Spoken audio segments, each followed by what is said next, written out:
Let's check out how this dynamic teacher gets his students excited about a school This is a project improvement that we do project. every couple of years. It's kind of your tried and true school improvement project for our architecture class. So, for example, some of my groups are redesigning the cafeteria or the library or the courtyard.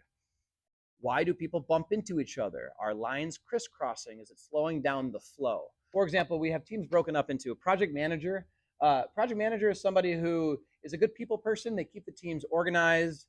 It says on here that they lead their final presentation, but really to have a good cohesive group, you need somebody that has an umbrella vision of the whole group and can keep people together. We have some students who are very good with their sketching. They're artistic. They're good with pencil and paper. Other students are great with measurements, using tape measures, lasers. Some of the sites that we're measuring are a couple 100 feet wide, like the courtyard, for example. You can't just use a standard tape measure. You have to come up with creative ways to kind of take those measurements and elevations. We have students who are very good with 3D modeling online, so making their spaces come into life in 3 dimensions. And then finally, we have somebody who might have a passion for some of the infrastructure of these projects, the things that we don't think about: plumbing, electrical, HVAC, and ductwork. And those students are highlighting where those are located in these various. End of the year, we're going to be presenting these design changes to a group of administrators.